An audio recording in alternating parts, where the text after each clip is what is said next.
You know, I didn't have to have 70 fights or 150 fights, 300 fights. Did I not beat the most world champions? Yes, you did. Okay. And in the least amount of fights? Yes, you did. Who got the highest gate? Floyd Mayweather. Who made the most money? You did. Who was the most accurate fighter of all time? You were. So it's basically saying that the greatest of all. Terence "Bud" Crawford shocked the world by defeating Canelo Alvarez and then sent a bold message to Floyd Mayweather, declaring he would surpass Floyd's legacy, not in money or records, but in what he leaves behind. Floyd, determined to protect his name, fired back in interviews, dismissing Crawford's win and reminding everyone why he believes he is the greatest of all time. This is no longer just about a potential fight.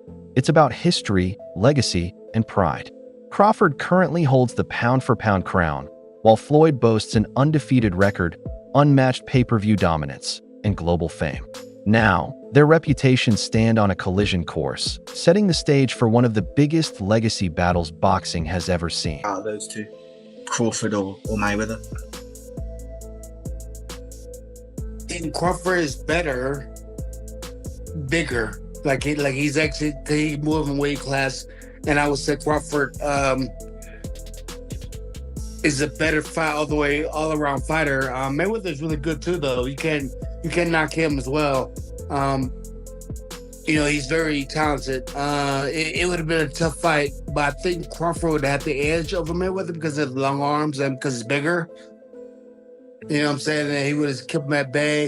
You know, been hard for Mayweather to counter, maybe. But Mayweather's definitely technician. I mean, like Crawford said, you know, Mayweather has his era, and Crawford, this is his era. When Terence Crawford fought Canelo Alvarez in Las Vegas on September 13th, he stepped up 2 weight classes against a naturally bigger and stronger opponent, with most of the boxing world expecting him to lose. Instead, Crawford outboxed Canelo, neutralized his power, and landed the cleaner, harder shots, shocking everyone. In doing so, he made history by becoming the first fighter ever to remain undefeated while conquering 3 separate weight classes, cementing his place among boxing's all-time greats. You said something about what fighters go through, and you've seen enough guys that the game is taken from. It's a hard game to get through. Can you get a better ending than tonight? I mean, really? Not at all. Not at all. This is the top of the top, you know. Canelo is, you know, an all-time great. Like I said before, he's the last one. He was the A side of the age. There's no more Canelos, you know. There's no more. So, you know, when you look around, you say, I'm the Canelo, you know, I'm the face of boxing now, and I'm the best pound-for-pound fighter in the world, like I always been, you know. It wasn't just a victory. It was history in the making. The kind of win that shifts the entire conversation and forces people to rethink how greatness in boxing is defined. Canelo can't really keep up with him. He was too fast. His feet, footwork was too good. Do you think the scores was right on, or do you think maybe it was a little more towards Bud? What was the scorecards? 115, 113, 116, 112. Yeah, that's about right. Yeah? I feel like Bud damn near basically went every round, so yeah. Honestly. But yeah, that's about right. You can say that. Now, with this accomplishment, Keyshawn, is he on the Mount Rushmore of boxers? Yeah. Yes. Yeah. Yeah? 3-time undisputed. He just beat Canelo. Yeah. The face of boxing. So now you can say Bud is the face of boxing. Greatest of all time, or? Greatest of all time. Yeah.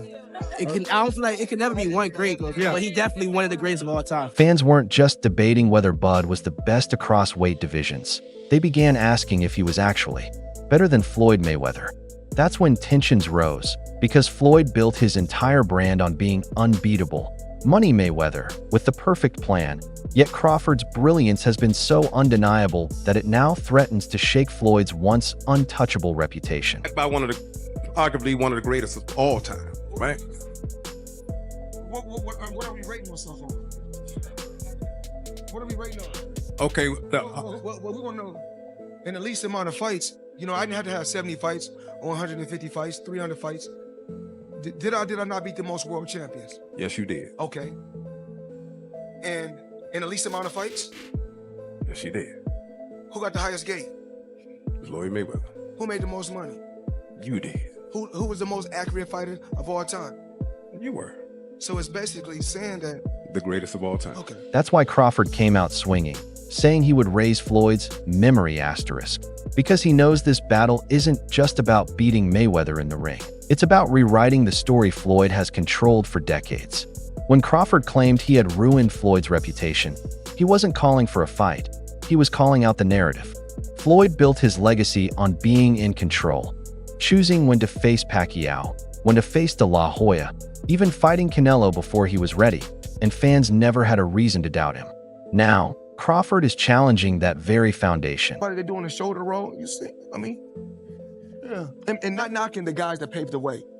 And I want to come on record and say, I'm appreciative for guys like Sugar Ray Robinson and Muhammad Ali and Sugar Ray Leonard. So many guys that paved the way for me.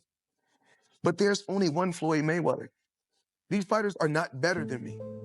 You look at the numbers, they say, oh, Canelo may end up beating more world champions than Floyd Mayweather. Wait, he should? With almost, 80 and 90 fights? He should? I beat more world champions than any fighter in history. I'm 50-0, but half of my fights was world title. But Crawford isn't like the others. Bud defines greatness by daring to take the biggest risks at the highest level. He didn't wait for Errol Spence to decline. He demolished him at his peak. And when the opportunity came, he didn't catch Canelo on the way down. He faced him as the reigning king of super middleweight and beat him, proving his fearlessness and cementing his place in boxing history. To be Chris Eubank's trainer, first of all.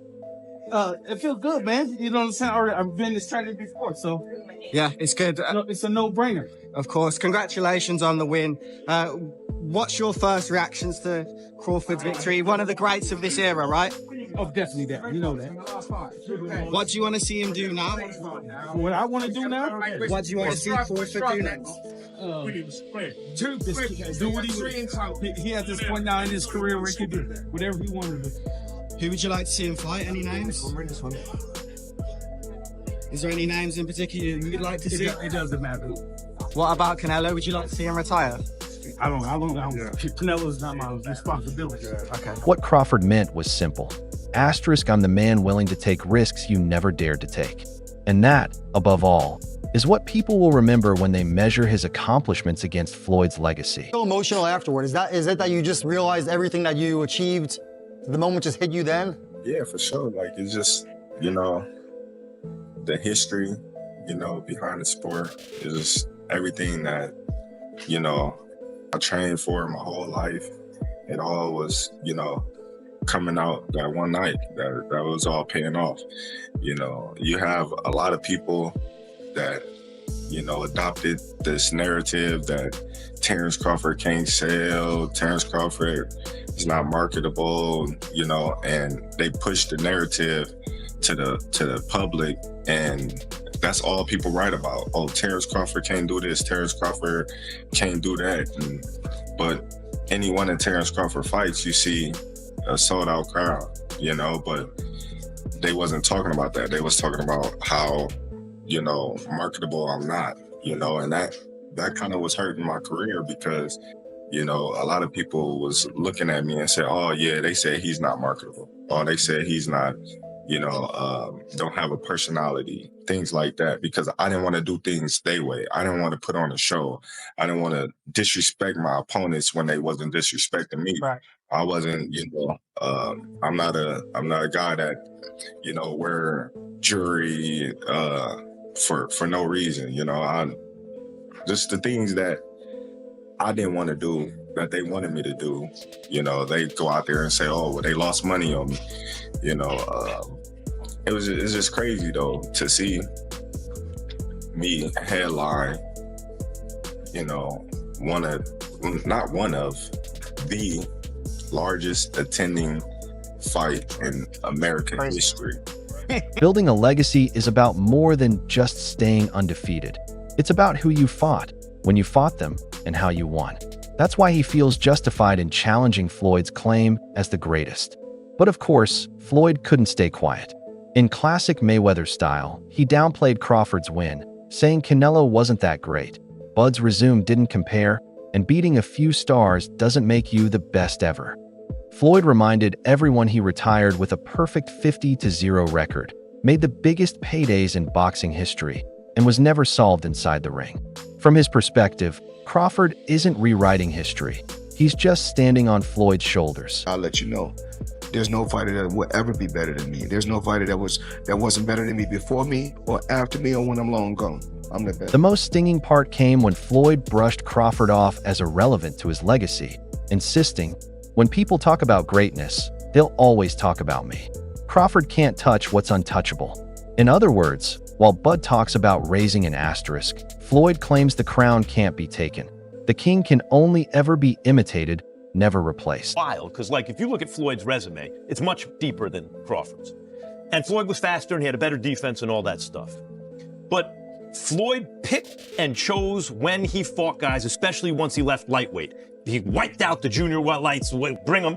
Lightweight, he jumps up to Jose Luis Castillo first thing. A lot of people think he lost the first fight, I didn't, but then he won the rematch.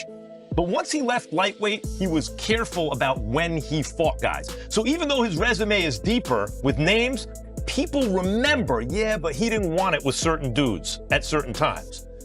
Crawford, we all witnessed, even though the resume is thin in certain ways, he wanted it with everyone the whole time. Oh, yes. That makes a difference. But here's the truth. The fight is real. Floyd's reputation rests on perfection. 50 wins, 0 losses, never knocked down. The undisputed king of pay-per-view. He didn't just box. He transformed the sport into a billion-dollar business, building an empire around his name and flawless record.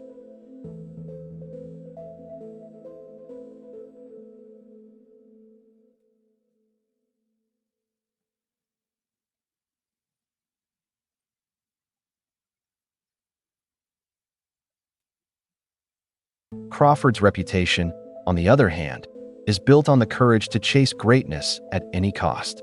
He's a 3-time undisputed, 5-division champion who, even at 38, dismantled Spence and then stunned Canelo back-to-back. Fearless, relentless, and always in control, Crawford defines his legacy through risk, dominance, and the kind of greatness that demands respect. When I set my sights on doing something, and I know what I'm capable of, it's not like a surprise to me. It's a surprise to y'all because y'all didn't believe me, you know? But for me, I knew I could do it, and I believed that I could do it. I just needed the opportunity. Terence, when did you know that you were gonna beat him? Over here on your left. When he signed the contract. He seemed to focus mostly on body punches, and you were hitting him in the head a lot. Was it your reach that gave you the advantage? It was everything. You know, he wasn't hitting the body or anything. He was hitting my elbow because I was blocking it. But, you know, I think I was the better man tonight. At the heart of this legacy battle lies a clash of values. Safety versus danger, money versus greatness, and fear versus courage. Mayweather's calculated perfection against Crawford's fearless pursuit of history. The Crawford-Canelo fight, and you had a Cavs hat on. This time you've got a GOAT hat on. Is that how you're feeling? I know it says Muhammad Ali, but is that how you're feeling about Bud's performance, about his whole career? Yeah, I'm definitely feeling that way, man. Go. Greatest of all time, man. You gotta give it to him. You gotta give it to him. You gotta give it to his coaches. Not just me, Saul Red, Bernie, Chet, nutritionists, you know, everybody played a part. Canelo said he's way better than Mayweather. What do you think to that? Who, Terence? Yeah. Oh, of course. Of course he is. Floyd will always insist, "I was the smartest and I was the bravest." But Crawford's words cut deep because, for Floyd, his place in history matters even more than the fortune he built. And that's exactly what Crawford is threatening. They were saying that if he beats Canelo, it could put him as even the greatest of all time. What does that put him in the all-time list, man? At least top 10. At least top 10. top 10 or top 15, easily, you know? There's guys that we may not know of or heard of, like Henry Armstrong. Simultaneously, he was 3 divisions carrying all 3 weight divisions at the same time. Which performance was better? I don't like to compare them, but Crawford or Mayweather's over Canelo. Like it's just different. It's just different styles, different looks, you know. But the punching, the output that he was giving Canelo, definitely gave him the win. Take note, Floyd never reacts like this unless he feels threatened. Crawford is winning more than fights. He's winning hearts and changing minds. Now recognized as the pound-for-pound king, he's the man who shocked the world by beating Canelo when almost no one believed he could. And he's being hailed by experts, legends, and even the next generation of fighters as one of the greatest of all time. Let's name it. We got to put the 5 up. Who's five? Robinson is the Grab. Who? Sugar Ray Robinson. That's correct. I didn't even see that. I YouTubed him, nigga. I YouTubed him. He on YouTube. He was buzzed. Nah, it's like buzzed. He was buzzed. Sugar Ray Robinson is buzzed. No, you're wilding. We're not standing for that. Buzzed. Listen, it's like this. It's like this. It's like boxing has evolved, bro. It has, but I'm saying and Sugar Ray Robinson didn't even know how to pick his hands up. Hold up, it's like watch this. him fight Jake LaMotta. He was hitting that nigga with non-stop hooks. Over and over. But you're not counting like this. That's like saying Wilt Chamberlain. That's like saying Wilt Chamberlain is not that. If you dominate in the era where you're doing shit that nobody does in the era, nobody was doing that. Wilt Chamberlain, did they have a 3-point line? No. Oh, I don't want to hear about him. He scored 100 points. Doing what? It don't matter. 100 of these, nigga. 100 of these. That's ass. Nah. On top of that, Crawford is delivering with numbers. The Netflix fight packed the arena, trended worldwide, and drew one of the biggest global audiences boxing has seen since Mayweather versus Pacquiao. This is the situation, guys. No one has ever been a 4-division champion in boxing. Not a real one. Oh, Pacquiao won 8 and Oscar De La Hoya won 11 and this one won 15. No, I'm talking about Ring Magazine champ or lineal champ. You are the champion of that division. Get them all. Forever, the record was 3 by Henry Armstrong. Manny Pacquiao was the first dude to really win 4. Floyd gets credit for 4 for beating Canelo, but that wasn't at the junior middleweight limit. I don't count that. I don't count that. Terence Crawford just joined Manny Pacquiao as the only legit 4-division champion in the history of boxing. And he did it by jumping middle. He came lightweight, junior welter, then he won a belt at junior middle, not the whole championship, and then skipped middle to fight Canelo Alvarez for the undisputed, for the Ring Magazine super middleweight championship of the world, and left no doubts, including with Canelo, who was all class after the fight, but knew what happened. That's why Floyd clapped back, not because Bud mocked him, but because Bud stepped into the spotlight as the new king of pound for pound, headlining pay-per-views and taking center stage, leaving people questioning Floyd's place for the first time since retirement. Fans now wonder if Crawford is truly better. Yet here's the twist. Bud doesn't even want to fight Floyd. He's always admired him, trained with him, and admitted Mayweather inspired his career. He never asked for Floyd's approval and never needed it. That's what makes this different. Crawford's words weren't about chasing money or setting up a fight, but about speaking his truth, that taking risks, showing courage, and achieving greatness matter more than protecting perfection. At 48, Floyd is past his prime, and beating him now wouldn't elevate Crawford's career. His reputation is already secure, and the boxing world is celebrating him for it. I thought Terence fought a virtuoso fight. Terence never let Canelo get into a rhythm. Terence never allowed Canelo to get anything going, and I didn't think he could do it for 12 rounds. I thought that the first 3 or 4 rounds were going to be difficult for Canelo for that reason, but Terence was able to do it for 12 rounds, and in the later part of the fight, he kind of pushed the fight more than I think people expected, which is... Some heroes and fans still side with Floyd, arguing that records and paydays don't lie. He's the best ever, and his achievements will never be matched. But others stand firmly with Crawford, seeing him as the fearless warrior who did what Floyd never dared: take risks, climb divisions, and face anyone, anytime. To them, Bud is the true pound-for-pound ruler, the real GOAT of this era. Analysts like Max Kellerman have echoed that sentiment, saying Crawford's willingness to chase greatness makes him superior in ways that Floyd cannot match. And that's a challenge Floyd will never back down from. You can take a guy like Canelo, this guy can do, he can pick and choose who he want to fight. And I'm going to tell y'all the truth about Canelo. Easy, man. Easy. Y'all sitting up here, y'all praising this dude. This dude was nothing. I was almost 40 years old when I cooked this dude. Easy. Right now, I think Crawford is a little better than Mayweather, but Canelo... So now the fight world isn't centered on Crawford versus Canelo. It's Crawford versus Mayweather's legacy, and in many ways, That's the harsher battle. Where does it go from here? Floyd will keep talking, downplaying Bud's resume, reminding everyone of his 50-0 record, and trying to frame himself as untouchable. He might even create more headlines just to stay relevant. But Crawford doesn't need to respond. His actions already speak louder than words. At 38, he just beat Canelo Alvarez and carved his place in history as the pound-for-pound king. Still, don't be mistaken. This rivalry isn't fading anytime soon, because Crawford's words struck a nerve, and now Floyd is scrambling to put out fires and contain the smoke around his legacy. I believe in building generational wealth. Even like when my children, all 4 of my children are adults. And I told them, no more handouts, because I feel like I'm hurting my children just by, I give them money, they go shopping, they put gas in their car, they party, they come back, I need money. I give them money, I buy them houses, I buy them cars. Told them, listen, if you guys go to school or you work in one of my businesses, then you can branch off, get your own business, and I'll put the money up to help you start a business, but I need you guys to take what I've already started and triple and double that, and then I need my grandchildren to come behind you guys and do that. That's the bottom line. Terence Crawford told Floyd Mayweather, "I'll raise your legacy asterisk," and Floyd fired back hard, dismissing Bud's win, pointing to his flawless 50-0 record, and insisting he remains untouchable. Now the real question is this: which legacy will shine brighter in the end? Floyd's perfection or Crawford's fearless greatness built on risk? Share your thoughts in the comments. Hit that like button and stay tuned. This is Fight Day, and the next breakdown is coming your way.